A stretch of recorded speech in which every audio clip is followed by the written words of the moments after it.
네, 안녕하세요. 주식은 역시 기리기리세의 기리씨입니다. 안녕하세요, 여러분들. 자, 매주 기리과 함께 한번 또 공부해봐야겠죠. 깔끔하게 보고 끝내보도록 하겠습니다. 같이 공부하시죠. 렛츠 기릿! 자, 이 영상은 이렇게 네 가지로 나눠져 있습니다. 이번 주 증시 흐름 정리해보도록 하고, 그리고 이번 주에 연기금 외국인 뭘 사는지 보도록 할게요. 그리고 다음으로 이번 주에 있었던 큼지막한 뉴스 복습하고, 마지막으로 다음 주에 있을 큼지막한 뉴스 예습하고 끝내보도록 하겠습니다. 자, 알고 계셨나요? 이제 이 영상은 매주 주말 일요일마다 올라올 예정이며 위 네 가지를 정말 심플하게 다룰 예정입니다. 혹시나 도움 되셨다면 좋아요 누르시면 진심으로 감사했습니다. 주말 사이 주연스를 보도록 하겠습니다. 일단 이재용이 머스크를 만났다라는 이런 뉴스가 나왔죠. 그래서 여기에 관련된 기업들 과연 이번 주에 뜨거울지 한번 봐야 될 것 같습니다. 다만 이 와중에 증시 분위기는 조금 어두울 수 있는데요. 미국 디폴트 우려가 조금씩 커져가는 와중에 금요일날 미국 증시도 소폭 하락하는 모습을 나타냈다고 합니다. 조금은 걱정이 될 것 같네요. 그렇다면 이번 주 코스피는 어떤 흐름이 나왔나? 1% 하락을 했다고 합니다. 그래서 2475까지 왔고 현재 60일선을 딱 지지하는 모습 현재까지 나타내고 있습니다. 삼성전자는 지금 현재 65,000원을 깨고 내려가 64,100원인데 여기도 마찬가지로 60일선 이 라인을 지켜주는지 확인을 해보고 코스닥 같은 경우에는 조금 하락폭이 있죠. 61선까지 깨고 내려가는 걸 확인할 수 있습니다. 822포인트까지 내려왔고 그리고 이번 주에 2.6%나 하락을 했다고 합니다. 계속 말씀드렸다시피 2차전지에 대한 그러한 부담감 때문에 설령 추가 하락하더라도 그럴 수도 있겠다라는 이야기가 나올 정도죠. 과연 이번 주에도 코스닥이 하락할지 보도록 하겠습니다. 자, 그래서 결국 우리가 이런 걸 봤을 때 항상 모든 거는 오름이 있으면 또 내림이 있고 내림이 있으면 또 오름이 있겠구나. 이거를 한 번 더 느낄 수 있네요. 매도를 보도록 하겠습니다. 외국인의 매수가 슬금슬금 늘어나고 있었네요. 금요일에는 매도를 했지만 그래도 늘어나고 있고 연기금은 좀 매도가 여전히 나오는 것 같습니다. 환율이랑 유가를 보면 환율이 14원이나 급등을 했습니다. 그래서 1344원에서 마무리. 그리고 유가는 경기 침체 걱정이 나오며 아직도 70달러 왔다 갔다는 걸 확인할 수 있습니다. 그렇다면 금요일날 미국 시장 어떻게 끝났나 보도록 하겠습니다. 일단은 장 중반까지는 쭉 빠지다가 정말 다행이네요. 마지막에는 이렇게 회복이 되고 마무리가 되었습니다. 소폭 하락으로 마무리가 되었죠. 그렇다면 이렇게 하락한 이유가 뭔가? 미국 부채 협사 이러한 리스크가 계속 나오고 있다고 볼 수 있겠죠. 다만 우리가 계속 공부했다시피 최악으로 갈 확률은 그렇게 높지만은 않을 것 같습니다. 이 또한 지나가겠죠. 그리고 코인 시장을 보면은 지금 현재 보합권을 나타내고 있고 그래서 이런 걸 봤을 때 코스피는 소폭 하락 혹은 0.5% 정도 하락 출발할 가능성이 있을 것 같습니다. 자, 증시 정리해 보도록 하겠습니다. 이번 주에는 미국 디폴트 악재가 계속 생겨날 가능성이 있을 것 같습니다. 그렇기 때문에 증시에 힘이 없을 확률이 높고 이 악재가 끝날 때까지는 조금 지켜볼 필요가 있겠죠. 개인적으로는 깔끔하게 끝내든 더럽게 끝나든 그제서야 상승을 시작할 거라고 생각을 해볼 수 있습니다. 다만 그때까지 어떻게 끝나냐에 따라서 증시가 조금 더 하락할지 아니면 그냥 여기서 오른쪽으로 기어갈지 그 부분은 우리가 지속적으로 봐야겠죠.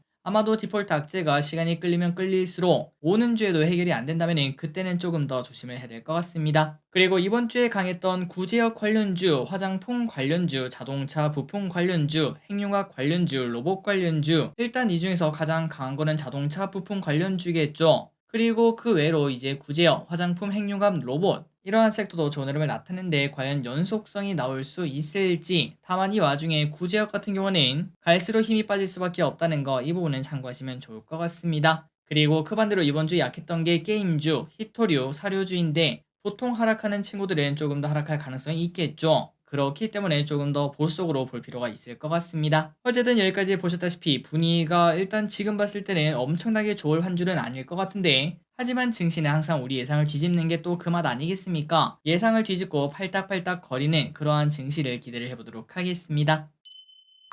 다음입니다. 이번 주에 연기금 외국인 무엇을 샀는지 보도록 하겠습니다. 자, 연기금 이번 주에 무엇을 샀는가? 네이버, 기아, LG노텍, 현대차, 셀트리온, 한국전력, KT, SK텔레콤, HD현대중공업, SK이노베이션을 매수합니다. 기아와 현대차를 많이 사고 이 와중에 네이버를 꽤나 많이 쓸어가는 걸 확인할 수 있네요. 지속적으로 우리가 공부했다시피 미국 금리 인상이 끝나간다면은 성장주가 이때까지 많이 눌려있지 않았겠습니까? 그 친구들이 올라갈 가능성 분명히 있을 것 같습니다. 그리고 외국인을 보도록 하겠습니다. 여기도 네이버네요. 네이버, 현대차, 기아, LG전자, 삼성자우, YG엔터, 포스코뷰체, LG노텍, 하이브, GS건설, 삼성물산 등을 매수를 했습니다. 여기도 마찬가지로 네이버와 현대차, 기아를 매수하고 그리고 아까 그걸 빼먹었네요. 이번 주에 좋았던 게 또 엔터주가 있었죠. 과연 이 친구가 더 연속성이 나올지, 그리고 마침 내일 JYP 엔터의 실적 발표가 있는데 또 서프라이즈가 나와서 한 번 더 갈지 보도록 하겠습니다. 마지막으로 개인 투자자입니다. LG화학, SK하이닉스, 포스코홀딩스, 에코프로, 두산에너빌리티, LG엔솔, 이마트,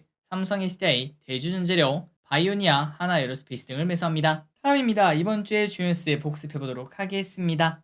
첫 번째입니다. 월요일날 슈가플레이션 이야기가 나오자 엄청나게 좋은 흐름을 나타냈죠. 관련 주식이 매우 뜨거웠지만, 하지만 최근 들어 조금 많이 올라서 그런지 모르겠지만 다시 또 하락하는 모습을 나타냈습니다. 하지만 설탕 가격이 만약에 또 다음 주에도 계속 올라간다, 그러면은 또 이제 설탕 관련주 대한제당이 있겠죠. 이 친구가 올라가는 확률 분명 있을 것 같습니다. 설탕 가격 지속적으로 보도록 할게요. 오늘 화요일날 이 소식이 뜨거웠습니다. LNG 도매 시장 민간 개방. 그러다 보니까 가스 관련주 GSE, 대성에너지 등 이 친구들이 엄청나게 급등한 흐름을 나타냈는데 지속성이 있을지 한번 보도록 하겠습니다. 그리고 수요일입니다. 현대기아차가 연일 좋은 흐름을 나타내고 있습니다. 4월 수출이 8년 만에 최고치를 찍었다고 하죠. 최근까지 기세가 너무 좋기 때문에 추가 상승 기대감 계속 가질 필요가 있을 것 같습니다. 그리고 화장품 관련주가 좋았습니다. 중국이 리오프닝을 했음에도 4월 수출 실적이 전년 대비 하락하며 걱정이 많은데, 그런데 식약처에서 한국 내 시험 결과를 중국에서 인정을 해달라 이렇게 말을 했다고 하죠. 그러한 기대감에 이번 주에 화장품 관련주가 좋은 흐름을 나타냈습니다. CPI가 공개가 되었습니다. 2년 만에 가장 낮게 나왔고 나스닥이 가장 좋아하는 모습을 나타냈죠. 그렇기 때문에 이제 이 디폴트 리스크만 끝나면은 성장주의 시대가 단기간 올 거라고 볼 수 있습니다. 에코프로 전 회장이 구속됐다는 소식이 깜짝 등장했습니다. 그래서 에코프로가 급락하는 모습을 나타냈는데 과연 앞으로 어떻게 될지 봐야 될 것 같습니다. 갑자기 핵융합 관련주가 뜨거운 흐름을 나타냈습니다. 그 이유는 샘 울트먼 오픈 AI CEO죠. 이 친구가 투자한 헬리온 에너지, 이 회사가 마이크로소프트와 5년 이내 사업력 전기를 공급하는 계약을 했다고 합니다.